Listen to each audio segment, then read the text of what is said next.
The red dust swirled around Tom Reed's boots as he adjusted the soil composition meter. Another day on planet Nova meant another set of readings to analyze. The terraforming project was moving forward, but not as quickly as Earth's government wanted.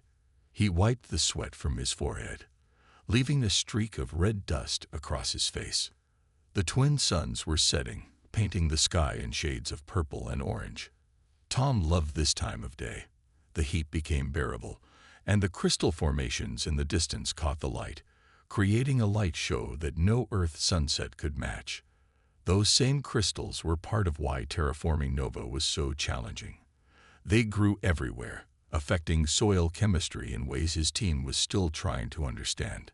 As he packed up his equipment, a flash of movement caught his eye. Near one of the larger crystal formations, something was shifting. At first, he thought it was just the light playing tricks on him. But no, there was definitely something or someone there.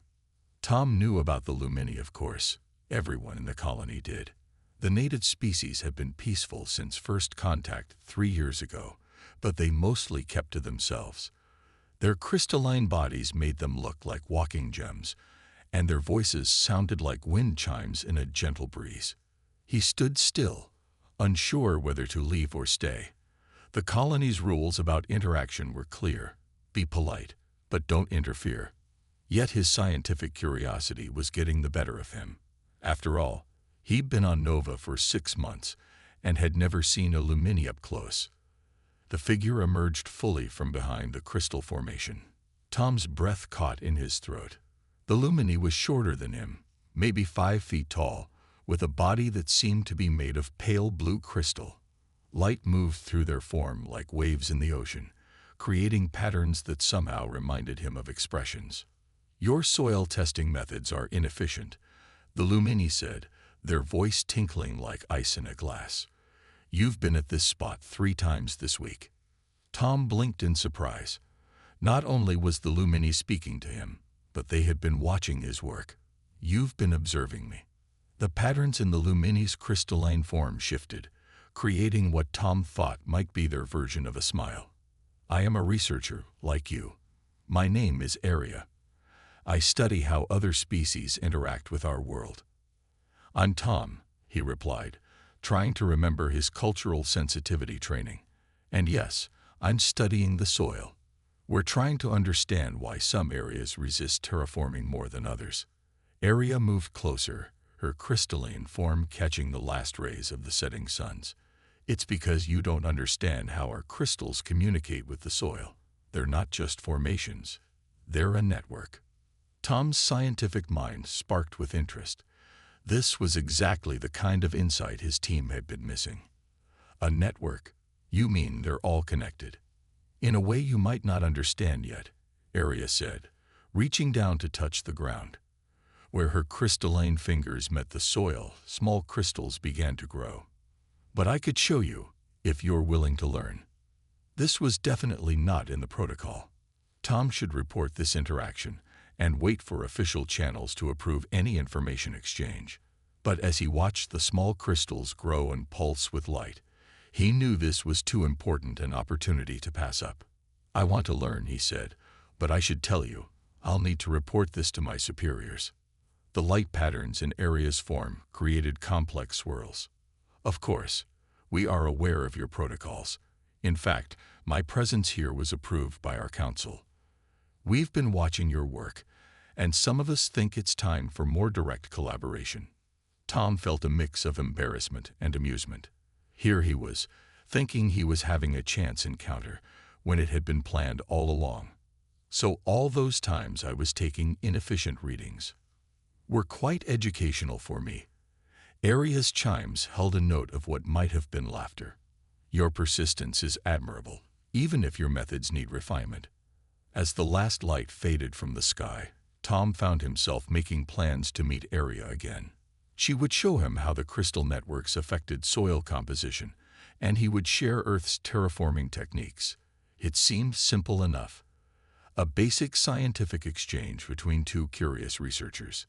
Neither of them could have known that this simple meeting would set in motion events that would change both their worlds forever. Over the next few weeks, Tom's work schedule changed in a way he never expected.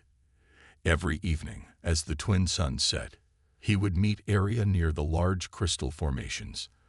The human colony science team was thrilled with the data he brought back, even if some officials worried about how much time he spent with the Lumini researcher. Today, Tom watched in amazement as Area demonstrated how her people could shake crystals with just a touch.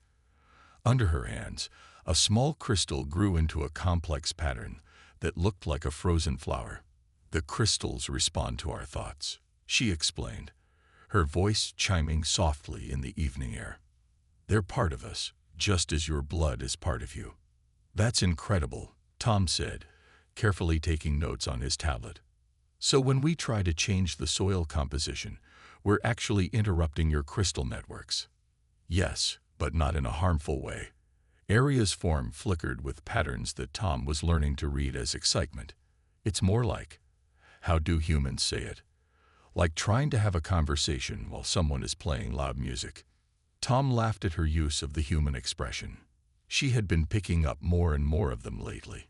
In return, he was learning to understand the subtle changes in her crystalline form that showed her emotions. A spiral pattern meant she was thinking hard, while wave-like pulses showed happiness. "Can you teach me more about how humans show feelings?" Area asked, her form shifting to the spiral pattern of deep thought. "Your faces move in such strange ways, like when your cheeks turn red or when water comes from your eyes." "You mean blushing and crying?" Tom felt his own cheeks warm slightly. "Well, blushing usually happens when we're embarrassed or sometimes when we like someone. And crying can mean we're very sad or very happy." "Fascinating. Your bodies reflect your emotions without conscious control." Area moved closer, studying his face. "Your cheeks are red now. Are you embarrassed?" Tom coughed and quickly changed the subject. "How about I show you some of our soil treatment techniques? We've modified them based on what you taught me about the crystal networks." As they worked, Tom noticed Area was becoming more interested in human relationships. She asked about families, friendships, and especially about how humans chose their life partners.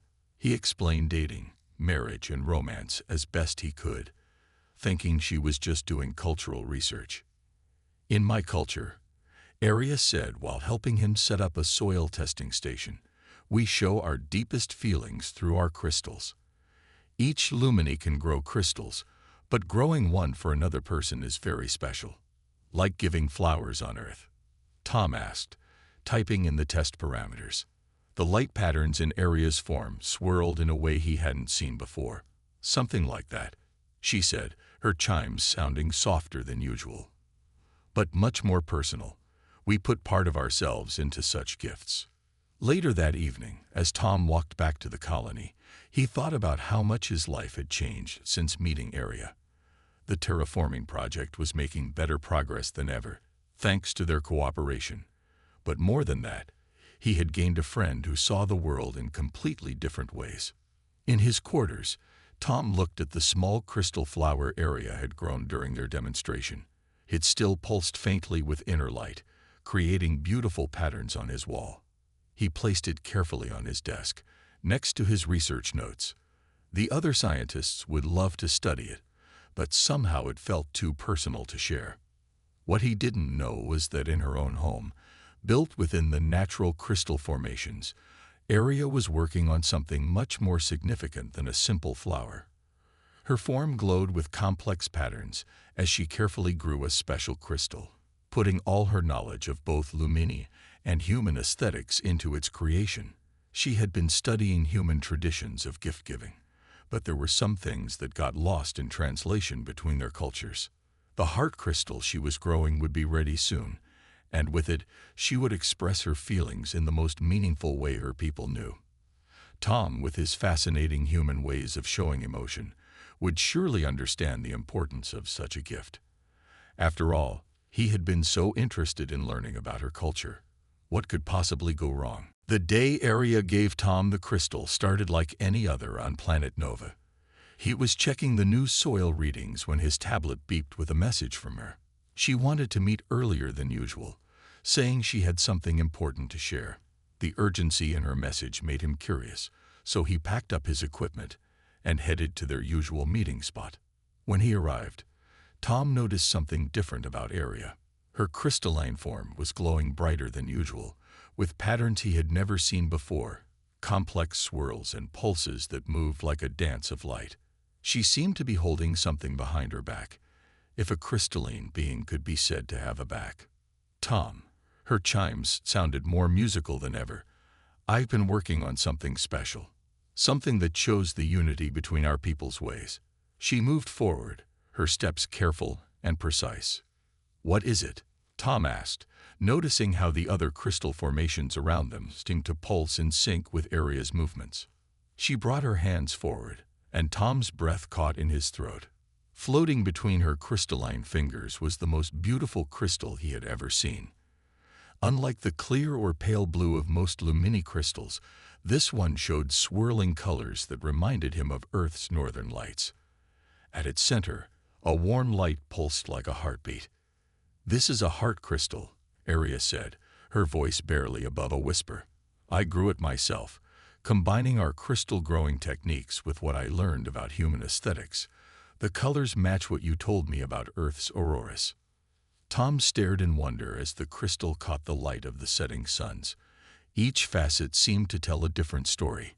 Here the green of Earth's forests that he missed so much. There the purple of Nova's evening sky. The crystal was about the size of his palm, but it felt like it contained whole worlds within it. "I've never seen anything like it," he said truthfully. "You made this."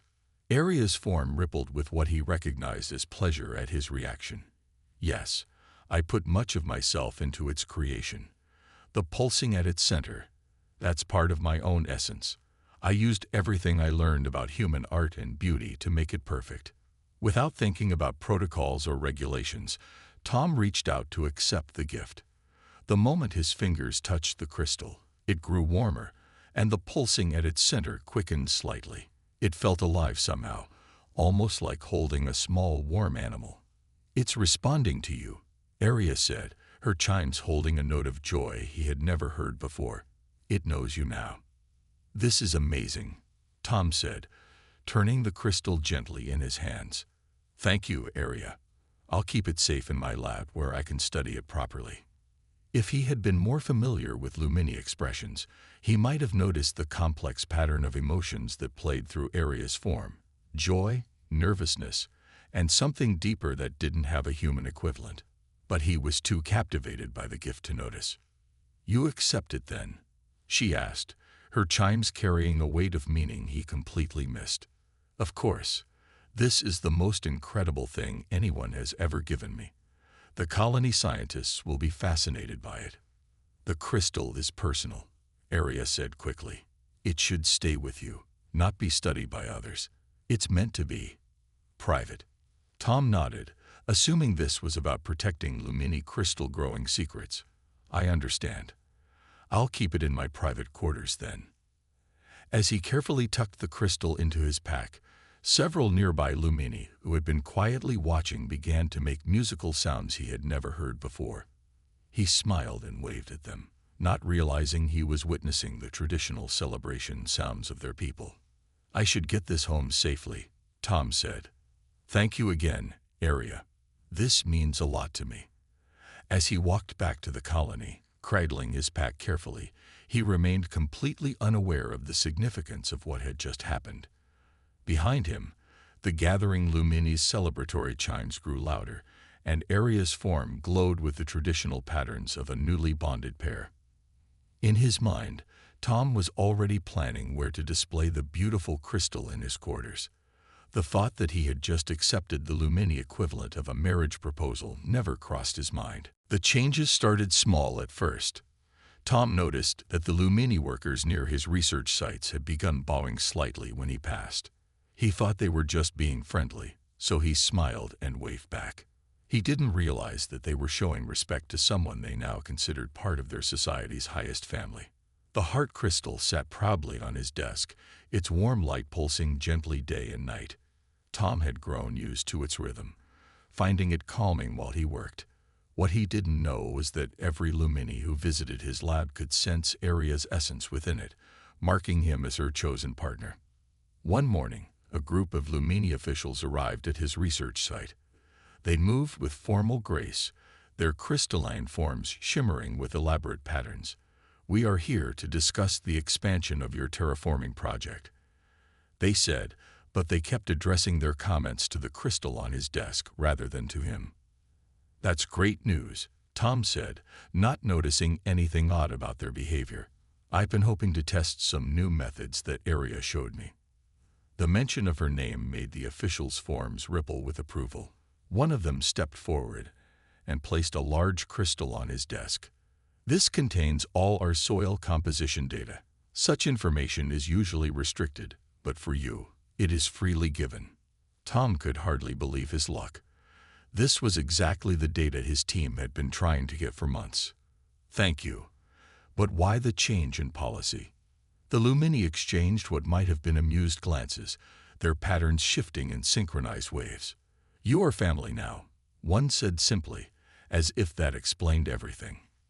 Later that day, Tom's human colleagues started acting strangely too. Dr. Miller from the biology department kept giving him odd looks. Finally, she pulled him aside after a meeting. "Tom," she said carefully, "is there something you want to tell us about you and your Lumini research partner?" "What do you mean?" Tom asked, genuinely confused. "The project's going great. They're sharing more data than ever." "It's not about the data," Dr. Miller said, glancing at the heart crystal on his desk. "The Lumini ambassador just congratulated our colony director on the historic union between our peoples, something about a traditional bonding ceremony." Tom laughed. "There must be some mistake. Aria and I are just research partners. She gave me this crystal as a symbol of our scientific cooperation." Dr. Miller didn't look convinced. The ambassador seemed pretty certain. "And you have noticed how differently the Lumini are treating you, right?" "They're just being friendly because we're making progress," Tom said, but a small doubt began to creep into his mind. He thought about how Aria had been asking all those questions about human relationships, and how the crystal was supposed to be private. That evening, as he walked to his usual meeting spot with Aria, he noticed more changes. The crystal formations along the path lit up as he passed, creating beautiful patterns he had never seen before. A group of young Lumini stopped their activities to watch him walk by, their forms twinkling with what seemed like excitement. Aria was waiting for him, but she wasn't alone. Several elder Lumini stood with her, their forms grand and elaborate. When they saw Tom, they began to chime in harmony, creating music that made the nearby crystals resonate. "Your family wants to meet you properly," Aria said happily, her chimes mixing with the elder's song. "My family?" Tom asked, that small doubt growing larger. "Yes, they'd been eager to welcome you since our bonding," she said, as if this was the most natural thing in the world. Tom stood there, trying to process her words. Bonding. Family. He looked at the elder Lumini, who were still chiming their welcome song, then back at Aria, who was glowing with joy. The pieces were starting to come together in his mind, but he still couldn't quite believe what they suggested. Just then, his tablet beeped with an urgent message from the colony director. "Need to discuss diplomatic implications of your apparent marriage to Lumini researcher ASAP." Tom stared at the message, then at the welcoming party before him, finally understanding why everyone had been acting so strange. The heart crystal in his lab pulsed steadily on, its rhythm now seeming less like a calming presence and more like the beating of a very complicated drum. Tom sat in the colony's meeting room, his head spinning. The heart crystal sat on the table before him, its gentle pulsing now seeming like a countdown to something he didn't quite understand. Across from him sat Elder Crystal Song, one of the oldest Lumini scholars, along with the colony director and a very uncomfortable-looking human cultural advisor. "Let me make sure I understand this correctly," Tom said slowly. "You're saying that when Aria gave me this crystal, she asked you to join your life with hers, Elder Crystal Song's chimes were gentle, understanding. A heart crystal is the deepest expression of love and commitment in our culture. It contains a piece of the giver's very essence. Tom ran his hands through his hair, thinking back to that moment. And when I accepted it, you accepted her proposal of lifelong partnership, the elder confirmed. What humans might call marriage, though the bond goes deeper. When you displayed it in your workspace, you announced your union to all Lumini who passed by. The cultural advisor cleared her throat. This explains why the Lumini Council has been treating you as a high-ranking member of their society. By accepting Aria's heart crystal, you've essentially become part of one of their most respected research families. Tom stared at the crystal, watching its colors shift and swirl. He thought about all the signs he had missed. Aria's questions about human relationships, the way other Lumini had started treating him, the celebratory chimes when he accepted the gift. It all made sense now. But why didn't she just tell me directly? He asked. Elder Crystal Song's form shimmered with what might have been gentle amusement. In our culture, the offering of a heart crystal is the most direct communication possible. It's considered more honest than words, which can be misunderstood. The crystal carries the truth of one's feelings in its very structure. That's why they've been so surprised by your normal behavior, the cultural advisor added. They thought you were fully aware of what you had agreed to. In their eyes, you've been acting remarkably casual about what they consider a profound spiritual and social bond. Tom's mind went to the crystal's place on his desk, where he had casually shown it to colleagues and used it as a paperweight. He winced. I must have seemed incredibly disrespectful. On the contrary, Elder Crystal Song chimed. The Lumini have been impressed by your humility and dedication to work despite your elevated status. They saw your continued focus on research as a sign of admirable character. The colony director, who had been quiet until now, leaned forward.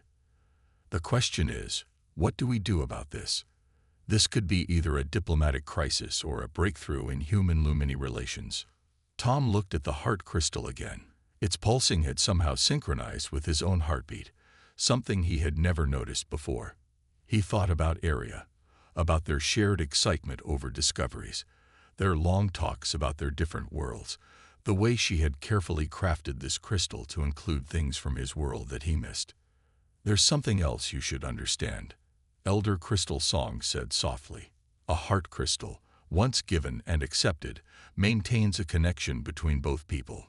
Aria can sense your emotions through it, just as you've been unknowingly sensing hers. That's why it pulses in time with your heart. Tom's eyes widened. You mean all this time? She has felt your joy when you made discoveries, your homesickness for Earth, your confusion at recent events. And you have been feeling her emotions too, though you didn't recognize them for what they were. The elder's form glowed softly. The crystal doesn't lie, Tom. Whatever you thought you were accepting, your heart knew the truth of her gift. Tom sat back, overwhelmed. He thought about how the crystal's light had always seemed to match his moods, how its warmth had comforted him when he felt alone, how its presence had become so natural he couldn't imagine his workspace without it. He had accepted more than just a beautiful gift that day. He had accepted a connection he didn't even know was possible. The question was, now that he understood, what would he do about it? Tom paced in his quarters, the heart crystal held carefully in his hands. Its pulsing had become quicker, matching his anxious heartbeat. Through it, he could now recognize the gentle touch of Aria's concern. She knew he was troubled, even if she didn't know why. The colony director had given him 3 days to make a decision. He could either explain the misunderstanding and potentially damage relations with the Lumini, or what? Actually go through with an alien marriage he had accidentally accepted. His tablet was full of messages. The Earth government wanted updates. The science team wanted to know if this would affect their research access. The cultural team had sent him hundreds of pages about Lumini traditions he should have read months ago. A soft knock at his door interrupted his thoughts. It was Dr. Miller, carrying a cup of coffee and a concerned expression. "You look terrible," she said, handing him the coffee. "Have you slept at all?" "How can I sleep? Tom set the crystal down carefully on his desk, watching its colors shift in response to his turmoil. Everything I do has massive implications now.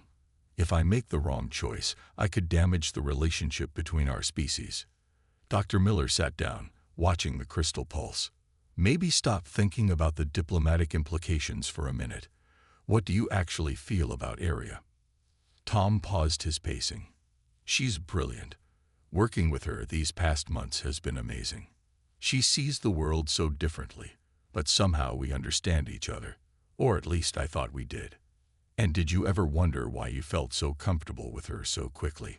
Tom looked at the crystal, remembering what Elder Crystal Song had said about the connection it created. The heart crystal. We've been feeling each other's emotions all along, haven't we? Every time I thought it was just giving off a comforting light. It was her, Dr. Miller finished. And every time you thought you were just having a good day at work. I was feeling her joy too. Tom picked up the crystal again. Now that he knew what to look for, he could sense Aria's presence more clearly. A warm, steady feeling beneath his own chaotic emotions. His tablet beeped again. This time, it was a message from Aria's family, formally inviting him to a traditional Lumini bonding ceremony. They had been patient, the message said, but tradition required a proper celebration. You know, Dr. Miller said carefully, some people might see this as an opportunity, not a crisis. You've basically been dating already, just neither of you realized it.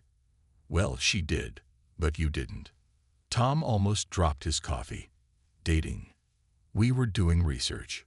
Research that involved sharing your cultures, spending every evening together, and literally feeling each other's emotions. Dr. Miller raised an eyebrow. Sounds like dating to me. Before Tom could respond, his door chimed again. This time, it was a young Lumini messenger, their form glowing with excitement. They handed Tom a small crystal tablet covered in flowing symbols. A message from Aria, the messenger chimed. She says you may be confused about customs, but the heart knows what the mind doesn't yet understand. Tom accepted the tablet, and as soon as he touched it, the symbols rearranged themselves into English. It was a long message, explaining how Aria had watched him work that first day, admiring his dedication. How she had learned human customs but chose to express her feelings in the Lumini way, because a heart crystal couldn't be misinterpreted, except, somehow, he had managed to do just that. I knew you might not understand at first, the message read, but I hoped the crystal would help you feel what I felt. Among my people, we believe that true connections form in the heart first, and the mind follows. Your heart accepted mine. Does it matter that your mind took longer to understand? Tom sat down heavily in his chair.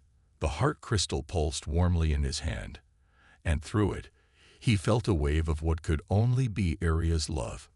Patient, hopeful, and completely genuine. Dr. Miller stood up quietly. I'll let you think things over. But Tom, sometimes the biggest discoveries come from the mistakes we make along the way. Alone again, Tom held the crystal up to the light. The colors within it danced, showing him all the beauty that could exist between two completely different worlds.